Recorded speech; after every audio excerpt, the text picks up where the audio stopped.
3 روز بعد مصر کی سرحد سے بہت دور شمال مشرق کی سمت مٹی کے اونچے نیچے ٹیلوں اور گھاٹیوں کا ایک وسیع خطہ تھا، جس میں کہیں کہیں سبزہ بھی تھا اور پانی بھی۔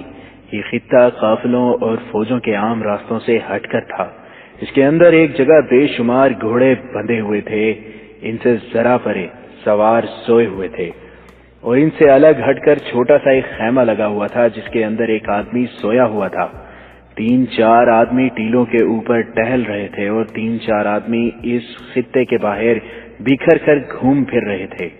خیمے میں سویا ہوا آدمی سلطان صلاح الدین ایوبی تھا۔ ٹیلوں پر اور ٹیلوں کے باہر گھومنے پھرنے والے آدمی سنتری تھے، اور جو سوئے ہوئے تھے وہ سلطان ایوبی کے سوار تھے۔ ان کی تعداد 700 تھی۔ صلاح الدین نے بڑی گہری سوچ و بچار کے بعد یہ فیصلہ کیا تھا کہ وہ کم سے کم فوج اپنے ساتھ لے کر دمشق جائے گا۔ اگر اس کا استقبال ایک سلطان کی حیثیت سے ہوا تو زبانی بات چیت کرے گا، اور اگر مزاحمت ہوئی تو وہ اسی نفری سے مقابلہ کرے گا۔ علی بن سفیان نے اسے یقین دلایا تھا کہ خلیفہ اور عمرہ کے محافظ دستوں نے مزاحمت کی تو سالار توفیق جواد اپنی فوج سلطان ایوبی کے حوالے کر دے گا۔ زنگی کی بیوہ نے یقین دلایا تھا کہ شہر کے لوگ سلطان ایوبی کا استقبال کریں گے، لیکن سلطان ایوبی نے اپنے آپ کو خوش فہمیوں میں کبھی مبتلا نہیں ہونے دیا تھا۔ اس نے یہ فرض کر کے فیصلہ کیا تھا کہ وہ 700 سواروں کے ساتھ جہاں جا رہا ہے وہاں کا ہر ایک سپاہی اور بچہ بچہ اس کا دشمن ہے۔ اس نے اپنے رسالے گھڑ سوار دستوں میں سے وہ 700 سوار منتخب کیے تھے جو بہت سے مارکے لڑ چکے تھے۔ ان میں چھاپا مار سوار بھی تھے جو دشمن کے عقب میں مار کے لڑنے کا تجربہ رکھتے تھے۔ جنگی مہارت کے علاوہ یہ سوار جذبے کے جنونی تھے، جن کی آنکھیں سلیب کا نام سن کر لال سرخ ہو جایا کرتی تھیں۔ آج کی فوج زبان میں یہ کریک ٹروپس تھے۔ قاہرہ سے ان سواروں کو سلطان ایوبی نے رات کے وقت خفیہ طریقے سے نکالا تھا۔ وہ ایک ایک دو دو کر کے نکلے تھے اور قاہرہ سے بہت دور ایک پہلے سے بتائی ہوئی جگہ اکٹھے ہوئے تھے۔ سلطان ایوبی بھی خفیہ طریقے سے قاہرہ سے نکلا تھا۔ صرف علی بن سفیان اور 2 خصوصی فوجی مشیروں کو اس کا علم تھا۔ سلطان ایوبی کا محافظ دستہ بدستور قاہرہ میں اس کے گھر اور ہیڈ کوارٹر میں مستعد رہتا تھا۔ اس سے یہ تاثر دیا جا رہا تھا کہ سلطان ایوبی یہی ہیں۔ تمام یورپی اور مسلمان مورخین اس پر متفق ہیں کہ سلطان ایوبی نے 700 سوار منتخب کیے، خفیہ طریقے سے شہر سے نکلا اور دمشق کو روانہ ہوا۔ قاہرہ اور گرد و نواح میں صلیبی جاسوس موجود تھے، ان میں مصری مسلمان بھی تھے جن میں کچھ سرکاری ملازم بھی تھے، مگر کسی کو خبر تک نہ ہوئی کہ قاہرہ سے سلطان ایوبی اور 700 سوار غائب ہیں۔ مورخین لکھتے ہیں کہ سلطان ایوبی دمشق میں داخل ہونے تک اپنی نقل و حرکت کو راز میں رکھنا چاہتا تھا۔ اس مقصد کے لیے وہ رات کو سفر کرتا اور دن کو کہیں چھپ جاتا تھا۔ 700 گھوڑوں اور سواروں کو چھپانا ممکن نہیں تھا، لیکن سلطان ایوبی ریگزار کا بھیدی تھا۔ ایسے راستے سے جا رہا تھا جدھر سے کوئی قافلہ نہیں جایا کرتا تھا، اور وہ چھپنے کی جگہ ڈھونڈ لیا تھا۔ 2 یورپی مورخوں نے یہ بھی لکھا ہے کہ اس خفیہ سفر کے دوران وہ سواروں کے ساتھ عام سپاہیوں کی طرح گھلا ملا گپ شپ لگاتا اور باتوں باتوں میں انہیں آگ کے بگولے بناتا رہتا تھا۔ اس کے ساتھ انہیں سمجھاتا رہا کہ آگے حالات کیا ہیں اور کیا ہو سکتے ہیں۔ اس نے سواروں کو کسی خوش فہمی میں مبتلا نہیں کیا، کوئی جھوٹی امید نہیں دلائی، انہیں خطروں سے آگاہ کرتا رہا۔ سلطان ایوبی کی شخصیت اور کردار میں جو جلال تھا وہ ہر ایک سوار کی روح میں اتر گیا، اور سوار اڑ کر دمشق پہنچنے کے لیے بے تاب ہو گئے۔ مورخوں میں البتہ یہ اختلاف پایا جاتا ہے کہ یہ 1174 کا کون سا مہینہ تھا۔ بعض کہتے ہیں کہ یہ جولائی کا مہینہ تھا، بعض نے نومبر لکھا ہے۔ بہرحال یہ واقعہ نور الدین زنگی کی وفات کے بعد کا ہے۔ اگر واقعہ نگاروں کی تحریروں میں چھوٹے چھوٹے واقعات غور سے پڑھے جائیں تو معلوم ہوتا ہے کہ سلطان ایوبی ستمبر کے ابتدائی دنوں میں دمشق کے لیے روانہ ہوا تھا۔ اس نے مصر کی ہائی کمانڈ خفیہ طور پر اپنے 2 مشیروں کے سپرد کر دی تھی۔ سوڈان کی طرف کی سرحد پر مورچہ بندی اور دفاعی انتظامات مزید مضبوط کر دیے تھے۔ شمال کی طرف بحریہ کو حکم دیا گیا کہ ہر وقت دن رات سمندر میں دور دور تک کشتیاں گشت کرتی رہیں اور جنگی جہاز بحری سپاہیوں کے ساتھ ہر لمحہ تیار رہیں۔ سلطان ایوبی نے اپنے جانشینوں سے کہہ دیا تھا کہ کسی بھی طرف سے حملہ آئے تو وہ اس کے حکم کا انتظار نہ کریں۔ اس نے یہ بھی حکم دے دیا تھا کہ سرحد پر دشمن ذرا سی گڑبڑ کرے تو شدید قسم کی جوابی کارروائی کرو۔ ہر وقت جاہریت کے لیے تیار رہو، اگر ضرورت محسوس ہو تو سوڈان کے اندر جا کر مصر کا دفاع کرو۔ سلطان ایوبی مصر کو اپنی فوج اور خدا کے حوالے کر کے چوری چھپے 700 سواروں کے ساتھ دمشق جا رہا تھا۔ دمشق کے قلعے پر سنتری گھوم رہے تھے۔ انہیں دور افق پر گرد کے بادل اٹھتے نظر آئے جو دمشق کی طرف آ رہے تھے۔ وہ کچھ دیر دیکھتے رہے، شاید تاجروں اور مسافروں کا کوئی بڑا قافلہ ہوگا، مگر اونٹ اتنی گرد نہیں اڑاتے۔ یہ گھوڑے معلوم ہوتے تھے۔ گرد بہت قریب آ گئی تو اس میں ذرا ذرا گھوڑے نظر آنے لگے اور پھر اوپر اٹھی ہوئی برچھیوں کی انیاں نظر آنے لگی۔ وہ ہر برچھی کے ساتھ کپڑے کی لمبوتری جھنڈی تھی۔ یہ بلا شک و شبہ کوئی فوج تھی اور یہ فوج خلیفہ کی نہیں ہو سکتی تھی۔ ایک سنتری نے نقارہ بجا دیا۔ قلعے کی دوسری دیواروں پر بھی نقارے بج اٹھے۔ قلعے میں جو فوج تھی وہ تیاری کی پوزیشنوں میں آ گئی۔ دیواروں کے اوپر تیر اندازوں نے کمانوں میں تیر ڈال لیے۔ قلعے کا کمانڈر بھی اوپر آ گیا۔ گرد اڑاتے ہوئے سوار قلعے کے قریب آ گئے اور حملے کی ترتیب میں آ کر رک گئے۔ قلعہ کے کمانڈر نے سواروں کے کمانڈر کا جھنڈا دیکھا تو وہ ٹھٹک گیا۔ یہ صلاح الدین ایوبی کا جھنڈا تھا۔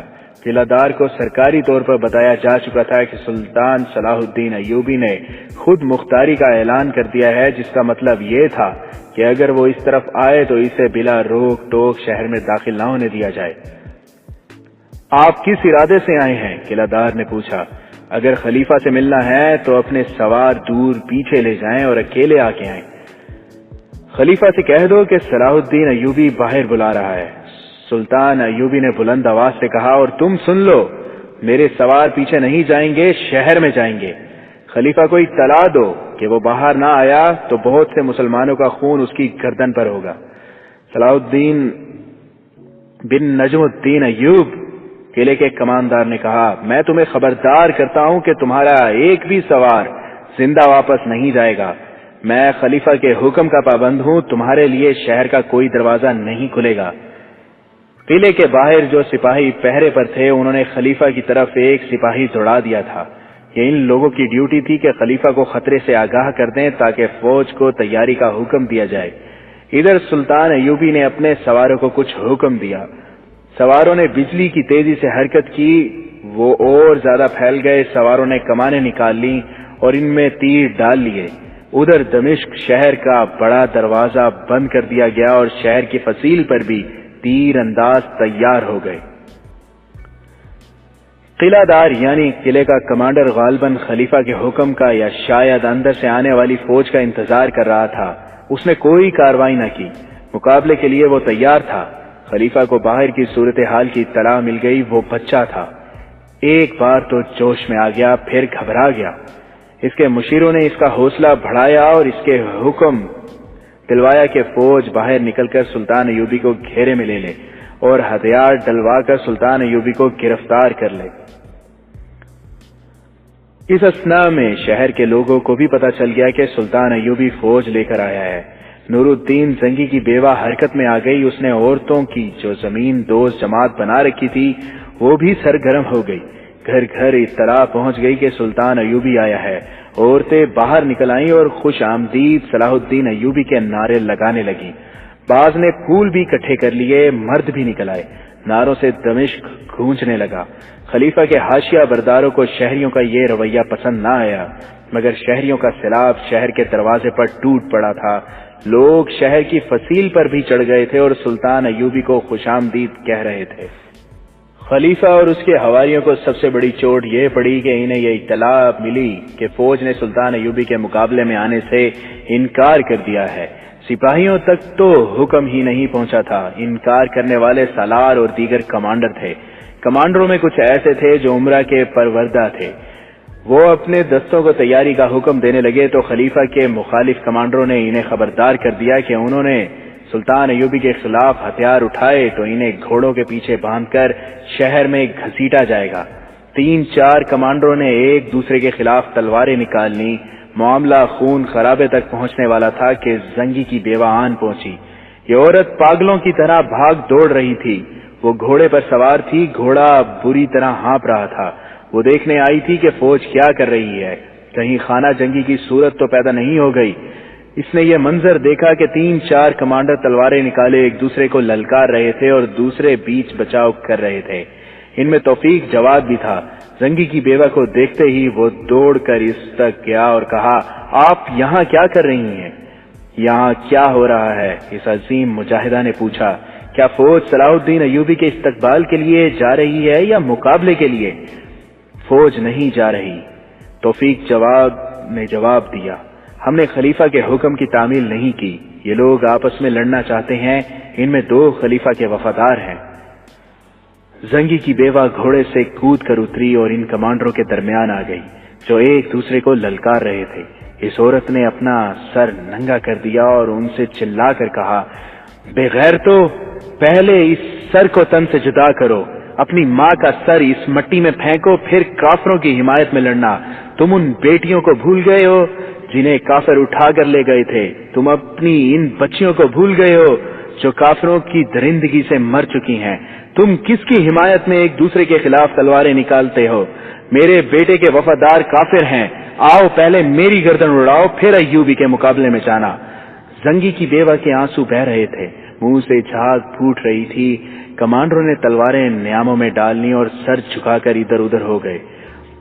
کیا فوج نے حکم عدولی کی ہے؟ یہ خلیفہ کے ایک مشیر کی گھبرائی ہوئی آواز تھی جس نے خلیفہ کے دربار میں سناٹا طاری کر دیا۔ محافظوں کے دستے باہر نکالو، ایک امیر نے غصے سے کہا، جم کر مقابلہ کرو۔ تھوڑی ہی دیر بعد محافظوں کے دستے تیار ہو گئے۔ اس وقت شہریوں کا ہجوم اور زیادہ بڑھ گیا تھا۔ عورتیں چلا رہی تھیں، دروازے کھول دو، ہماری عصمتوں کا پاسبان آیا ہے۔ مرد نعرے لگا رہے تھے۔ محافظ دستوں کو آگے بڑھنے کا راستہ نہیں مل رہا تھا۔ اس وقت خلافت کا قاضی کمال الدین سامنے آ گیا۔ وہ خلیفہ کے دربار میں گیا۔ قاضی کی حیثیت سے سب سے اونچی اور قابل احترام سمجھی جاتی تھی۔ اس نے خلیفہ سے کہا کہ اگر اس نے صلاح الدین ایوبی کے مقابلے کے لیے اپنی فوج بھیجی تو شہری اس فوج پر ٹوٹ پڑیں گے۔ اس سے زیادہ تر نقصان شہریوں کا ہوگا، خانہ جنگی ہوگی۔ اپنے ہاتھوں اپنے بچوں اور عورتوں کو مروانے کے علاوہ سب سے بڑا نقصان یہ ہوگا کہ صلیبی فوج جو یہاں سے دور نہیں کسی مزاحمت کے بغیر اندر آ جائے گی، پھر آپ رہیں گے نہ آپ کی خلافت اینٹ سے اینٹ بچ جائے گی۔ شریعت کا حکم یہ ہے کہ بھائی بھائی کے خلاف نہیں لڑ سکتا۔ ذرا باہر آ کر لوگوں کی بےتابیاں دیکھیں، کیا آپ اس طوفان کو روک لیں گے؟ شہر کی چابی میرے حوالے کر دیں، قاضی کمال الدین نے کہا۔ چابی قاضی کے حوالے کر دی گئی۔ اس نے اپنے ہاتھوں شہر کا دروازہ کھولا۔ شہریوں کا ہجوم رکے ہوئے سیلاب کی طرح باہر نکلا۔ قاضی کمال الدین نے چابی سلطان ایوبی کے حوالے کی۔ سلطان ایوبی نے 2 زانو ہو کر قاضی کے ہاتھ چومے اور اس کے ساتھ شہر میں داخل ہوا، اور جب نور الدین زنگی کی بیوہ سامنے آئی تو سلطان ایوبی کی سسکیاں نکل گئیں۔ زنگی کی بیوہ اس سے لپٹ گئی اور بچوں کی طرح بلبلانے لگی۔ اس کی ہچکیاں تھم نہیں رہی تھیں۔ سلطان ایوبی کے سواروں پر عورتوں نے پھول پھینکے، بلائیں لیں اور انہیں جلوس میں اندر لے گئے۔ قلعے کی چابی بھی سلطان ایوبی کے حوالے کر دی گئی۔ وہ سب سے پہلے اپنے گھر گیا۔ وہ دمشق کا رہنے والا تھا۔ بڑے جذباتی انداز سے اس پرانے سے مکان میں داخل ہوا جہاں وہ پیدا ہوا تھا۔ کچھ دیر آرام کرنے کے بعد اس نے فوج کے چھوٹے بڑے کمانڈروں کو اپنے مکان میں بلا لیا۔ ان کے ساتھ باتیں کر کے معلوم کیا کہ ان پر کس حد تک اعتماد کیا جا سکتا ہے۔ فوج کی حالت اور کیفیت پوچھی اور اپنے حکام جاری کیے۔ اسی دوران اسے اطلاع ملی کہ خلیفہ اپنے وفادار مشیروں، وزیروں اور امیروں کے ساتھ لاپتہ ہو گیا ہے۔ فوج کے 2-3 اعلیٰ احکام بھی اس کے ساتھ فرار ہو گئے ہیں۔ سلطان ایوبی فوراً اٹھا اور فرار ہونے والوں کے گھروں پر چھاپے مروائے۔ یہ گھر دراصل محل تھے۔ بھاگنے والے اپنی جانیں بچا کر بھاگے تھے۔ ان کا مال و دولت پیچھے رہ گیا تھا۔ حرم کی عورتیں، رقاصائیں اور عیش و عشرت کا سارا سامان پیچھے رہ گیا تھا۔ سلطان ایوبی نے اس تمام دولت پر قبضہ کر کے اس میں سے کچھ بیت المال میں دے دیا اور زیادہ تر غریبوں اور اپاہجوں میں تقسیم کر دیا۔ اس نے خلیفہ اور مفرور عمرہ وغیرہ کے تعاقب کی ضرورت محسوس نہ کی۔ اس نے مصر اور شام کی وحدت یعنی ایک سلطنت کا اعلان کر دیا اور اپنے بھائی تقی الدین کو دمشق کا امیر مقرر کر دیا۔ دوسرے حصوں کے نئے گورنر مقرر کیے اور اس سلطنت کے استحکام اور دفاع کے انتظامات میں مصروف ہو گیا، مگر اس کی انٹیلیجنس کی رپورٹیں اسے بتا رہی تھی کہ اس کے عمرہ جو الملک الساحلے کے وفادار تھے اسے چین سے نہیں بیٹھنے دیں گے۔ یورپی ممالک سے آئی ہوئی اطلاعات سے پتہ چلا ہے کہ صلیبی بہت بڑا لشکر تیار کر رہے ہیں جس سے وہ عالم اسلام پر فیصلہ کن حملہ کریں گے۔ اس کے لیے سب سے بڑا خطرہ یہ تھا کہ اس کے اپنے عمرہ اسے شکست دینے کے لیے صلیبیوں کے راہ دیکھ رہے تھے، لہذا اس کے لیے ضروری تھا کہ پہلے ان باغیوں کو ٹھکانے لگائے۔ یہ معمولی سی مہم نہیں تھی۔ دمشق کی فوج کی اہلیت سے وہ واقف نہ تھا۔ اس نے فوری طور پر اس فوج کی ٹریننگ شروع کر دی۔ اسے جہاں لڑنا تھا وہ پہاڑی علاقہ تھا۔ موسم سرما میں ان پہاڑوں پر برف جمی پڑی تھی اور موسم سرما آ رہا تھا۔ قاہرہ اور دمشق میں اسے ایک فرق نمایاں طور پر نظر آ رہا تھا۔ قاہرہ میں صلیبی اور سوڈانی جاسوسوں اور تخریب کاروں کے کئی خفیہ اڈے تھے اور وہاں کے لوگوں پر سلطان ایوبی کو پوری طرح بھروسہ نہیں تھا۔ دمشق میں صلیبی تخریب کار موجود تھے، لیکن یہاں قوم کا بچہ بچہ اس کے ساتھ تھا، بلکہ اس کے اشارے پر آگ میں کود جانے کو تیار تھا۔ اس لیے یہاں کے لوگوں کے متعلق یہ خطرہ بہت کم تھا کہ وہ دشمن کے جاسوسوں اور تخریب کاروں کے اعلی کار بن جائیں گے۔ دمشق اور شام کے لوگوں نے نور الدین زنگی کے زمانے میں پروقار زندگی گزاری تھی۔ اس کی وفات کے فوراً بعد ان کا ذاتی وقار ختم ہو گیا تھا۔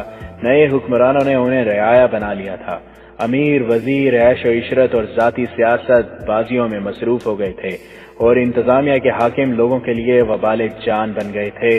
قانون کا احترام ختم ہونا شروع ہو گیا تھا۔ قہبہ خانے اور شراب خانے بھی کھل گئے تھے۔ 4-5 مہینوں میں لوگوں کا جینا حرام ہو گیا تھا۔ اناج تک کی کمی ہو گئی تھی۔ لوگوں کو پتہ چلا کہ اناج باہر جا رہا ہے۔ عمرہ اور وزراء نے اناج در پر دہ اپنے ہاتھ میں لے لیا تھا اور در پر دہ باہر کہیں بھیج دیتے تھے۔ بازاروں میں ہر چیز کے بھاؤ چڑھ گئے اور لوگ تنگ دستی محسوس کرنے لگے تھے۔ وہاں کے لوگ تنگ دستی اور فاقہ کشی تک برداشت کرنے کو تیار تھے، لیکن وہ قومی سطح سے گرنے کو تیار نہیں تھے۔ وہ صلیبیوں کے ساتھ دوستی کرنے پر آمادہ نہیں ہو سکتے تھے۔